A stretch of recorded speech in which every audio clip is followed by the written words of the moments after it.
नमस्कार दोस्तों, एक बार फिर से आप सभी लोगों के स्टेनो बुक डिक्टेशन सेशन में आपका स्वागत है। तो आप सभी लोगों को पता है कि लगातार बुक के ऊपर हम लोग डिक्टेशंस को लिख रहे हैं और उनके हिसाब से अपने प्रैक्टिसेस को कर रहे हैं, अपनी तैयारी को कर रहे हैं। तो आज के इस सेशन में भी हम लोग अपने बुक डिक्टेशन के नेक्स्ट पार्ट को लिखने वाले। तो अभी तक 14th डिक्टेशंस हमारी कंप्लीट हो चुकी हैं। आज ये हमारी 15th यानी 15वीं डिक्टेशन है। तो आज के सेशन में इस 15th डिक्टेशन को हम लोग लिखने वाले हैं और देखेंगे कि किस तरीके से इसके अंदर आप सभी लोगों की जो चीज़ें हैं वो वर्क कर रही हैं। कैसे आप सभी लोगों को डिक्टेशंस लिखना है, आउटलाइंस बनानी है, ये आप सभी को पता है। प्रिपरेशन करने का जो तरीका है, टेक्निक है, इसको समझने के लिए एक चीज़ आप लोग ध्यान रखिए कि जब तक आप सुन के लिखने की हैबिट नहीं डालोगे, तब तक आपको स्टेनो पढ़ने का कोई फ़ायदा नहीं है। क्योंकि at the end of the day जब आप डिक्टेशन लिखने जाते हैं, तो वहाँ पे ऑडियो के थ्रू ही डिक्टेशन लिखनी पड़ती है। तो आपको सुन के डिक्टेशन लिखने की हैबिट जो है, वो डेवलप करनी ही पड़ेगी। तो यहाँ पे आप लोगों को सबसे पहले ये समझना है कि जो आपका सुन के डिक्टेशन लिखने की हैबिट है, उसको आप सभी लोगों को डेवलप करना है कि किस तरीके से इसमें आप डिक्टेशंस को सुनेंगे, फिर उसके माध्यम से जो है वो लिखने का प्रयास करेंगे। ये सारी चीज़ें आपके लिए मैंडेटरी हैं, ये सारी चीज़ें आपके लिए ज़रूरी हैं। तो यहाँ पे आप लोगों को जो है सबसे जो इम्पोर्टेंट एस्पेक्ट है वो यही है। और सबसे ज़्यादा ज़रूरी ये भी है कि आप लोग जैसे हमेशा वोवेल्स के अकॉर्डिंग जो बनाते हैं कि वोवेल्स के अकॉर्डिंग आप आउटलाइंस को बनाते हैं, तो वोवेल्स जब लगे रहते हैं तो आप पढ़ लेते हैं, लेकिन जब वोवेल्स नहीं रहते हैं तो उसके पढ़ने की भी आपको आदत डालनी पड़ेगी कि बिना वोवेल्स के भी हम डिक्टेशन पढ़ पा रहे हैं या नहीं। तो इसलिए भी ये डिक्टेशंस इंपॉर्टेंट हैं, क्योंकि यहाँ पे आप बिना वोवेल्स को लिखेंगे और पढ़ेंगे तो बार बार लिखने में और फिर पढ़ने में प्रैक्टिस आपकी जो है वो अच्छी हो जाएगी। ठीक है, तो चलिए आज के सेशन की शुरुआत करते हैं। आज के सेशन में हम लोग 3 डिक्टेशंस अपनी कवर करने वाले हैं। एक्सरसाइज नंबर 36, 37 एंड 38, ये 3 डिक्टेशंस जो हैं वो आज के सेशन में हम लोग करेंगे। 36, 37 एंड 38। आप सभी को पता है कि इसके अंदर मैंने आप सभी लोगों को कह रखा है कि जो स्पीड होने वाली है वो लगभग 80 की वर्ड पर मिनट के आसपास की स्पीड होने वाली है। और जब भी आप डिक्टेशन लिखेंगे तो किस तरीके से लिखेंगे, तो यहाँ पे ध्यान देना है कि हर एक डिक्टेशन को मिनिमम 3 टाइम्स लिखना है विदाउट वोवेल्स, वोवेल्स नहीं लगाने। और 3 टाइम्स लिखने के बाद 3 टाइम्स आप सभी लोगों को इसको रीड भी करना है। ठीक है, मिनिमम 3 टाइम्स लिखना है। अगर 3 बार नहीं लिखे जाते हैं तो और भी लिख सकते हो, लेकिन मिनिमम 3 बार लिखना ही लिखना है। वॉवल्स नहीं लगाएंगे। ठीक है, वॉवल्स आपको यहाँ पे प्लेस नहीं करने। और साथ ही साथ यहाँ पे जो भी आप आउटलाइंस बनाएंगे, उन आउटलाइंस के अंदर आप लोग ध्यान रखेंगे कि जो आपकी आउटलाइंस होंगी उसकी स्पेसिंग, बीच की स्पेसिंग लेस होनी चाहिए। और जो आउटलाइन का साइज होना चाहिए, जो आउटलाइन का साइज होना चाहिए वो आपका बड़ा होना, सॉरी, छोटा होना चाहिए, स्मॉल होना चाहिए। ठीक है, तो इन सभी बातों का ध्यान आप लोगों को जो है देना है। तो यहाँ पे डिक्टेशंस जब भी आप लिख रहे हैं, आउटलाइंस जब भी आप बना रहे हैं, तो इन सभी बातों का ध्यान दीजिए, उसके हिसाब से ही आप अपनी चीज़ों को करिए। ठीक है, चलिए तो फर्स्ट जो हमारा एक्सरसाइज नंबर 36 है, इसको हम लोग लिखेंगे। तो रेडी हो जाइए। On count of 3 we can start our dictation. Ready, 1, 2 and 3, start. When can you ship the acid you sold to us last month? We are as busy as we can be just now, and the delay is causing much annoyance to our customers as well as loss to ourselves. You can rely on receiving the acid in 2 days. It will leave this city tomorrow, and we assume it will reach you the next day. We must apologize for the delay owing to the heavy losses caused by the fire at our factory last month. Our stocks became too low. We are making up for lost time as fast as we can. Stop. तो ये आपके first exercise की dictation थी। इसमें थोड़े से जो tough words हैं एक बार मैं उनकी आउटलाइन बता देता हूँ। बाकी बहुत सारे बच्चे मेरे से कह रहे थे कि सर आप इनकी आउटलाइंस भी लिख के बताओ, बट बेटा ये डिक्टेशन का सेशन है, जब मैं आपको एक एक आउटलाइन बताने लगूंगा तो ये सेशन काफ़ी बड़ा हो जाएगा। तो आप लोग इसकी आउटलाइंस जो हैं वो आप सभी लोगों की जो एक्सरसाइजेज हैं वो पिटमैन न्यू एरा जो रेड कलर वाली बुक है उस पे बेस्ड हैं। तो उस बुक का या तो आप पीडीएफ डाउनलोड कर लो या तो आप उस बुक को रेड कलर वाली बुक को परचेज कर लो। ये जो आउटलाइंस हैं इन एक्सरसाइजेस की वो उसमें आपको देखने को मिल जाएंगी। उससे आप देख लो कि आपने आउटलाइन सही बनाई है या नहीं बनाई है।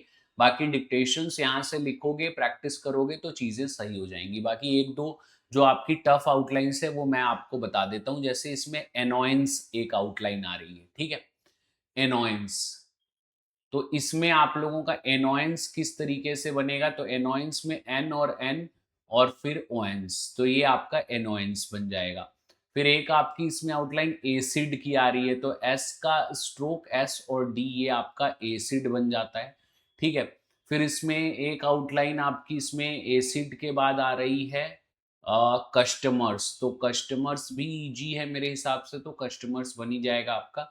फिर एक आपकी इसमें आउटलाइन अपोलोजाइज की आ रही है, तो अपोलोजाइज आपका इस तरीके से अपोलोजाइज बन जाएगा, ठीक है। तो ये अपोलोजाइज हो गया, ठीक है। तो इस तरीके से इसमें जो आउटलाइंस हैं वो तो बाकी तो आपकी आसान है, बाकी तो आप सभी बना देंगे, ठीक है। तो ये दो तीन आउटलाइंस थी जो कि आपकी टफ थी, तो वो मैंने आपको बता दी है, ठीक है। अब नेक्स्ट एक्सरसाइज नंबर 37 की डिक्टेशन हम लोग लिखेंगे। तो रेडी हो जाइए, on count of 3 we can start our dictation.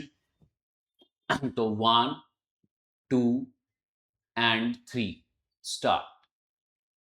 We are having a special sale of our essences as it is necessary to dispose of some of our stock as early as possible.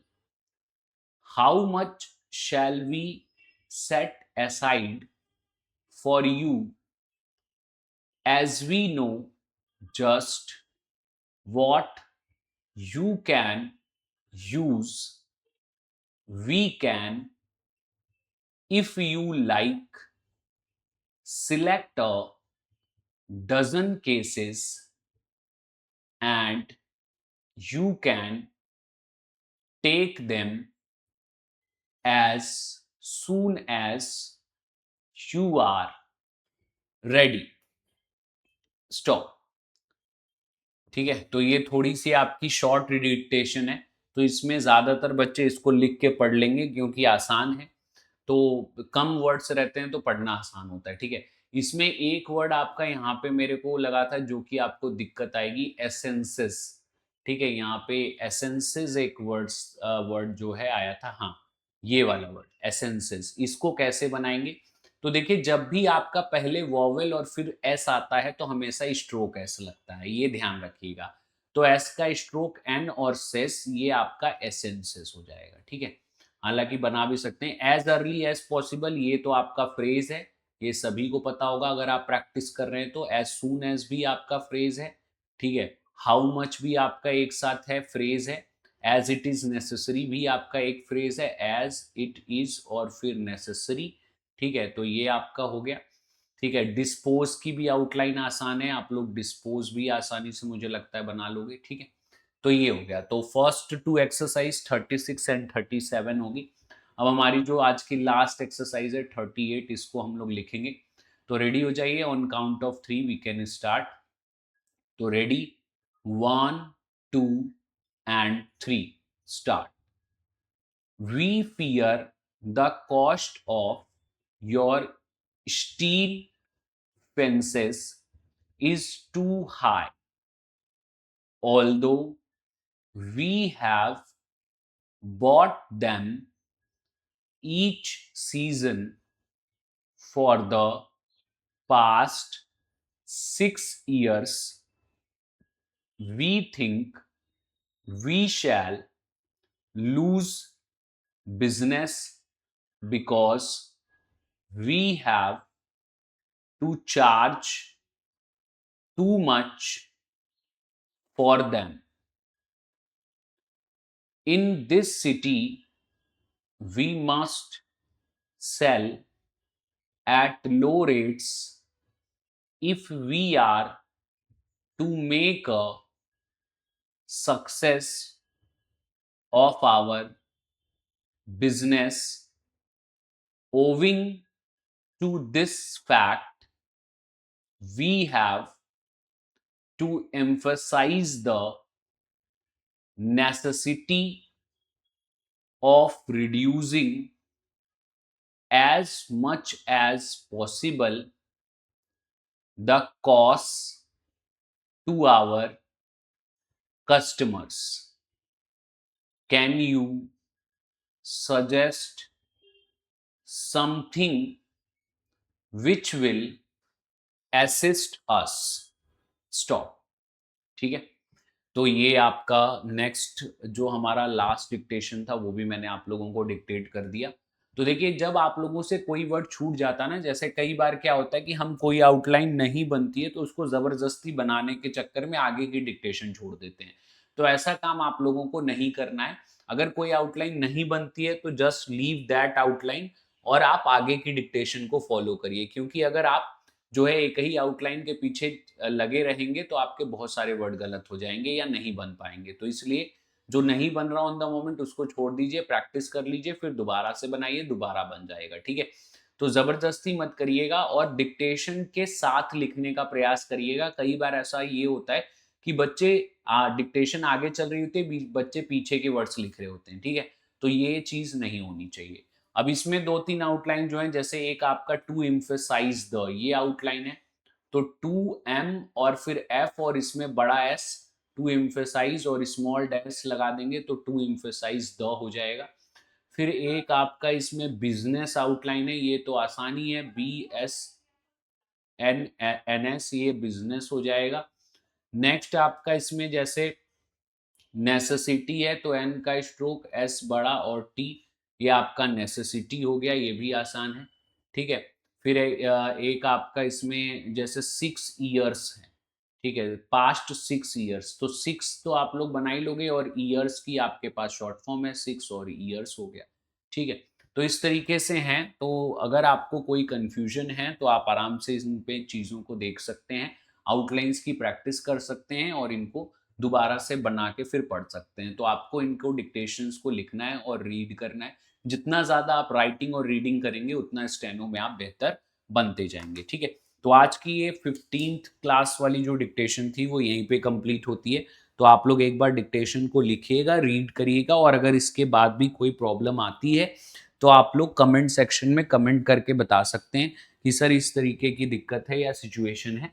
तो उसके according हम जो है आपकी problem को solve करेंगे और उसके तहत आपकी चीज़ों को बेहतर करेंगे। तो चलिए, आज के डिक्टेशन में इतना ही रखते हैं, फिर नेक्स्ट डिक्टेशन में आगे का वर्क करेंगे। बहुत बहुत धन्यवाद। जय हिंद, जय भारत।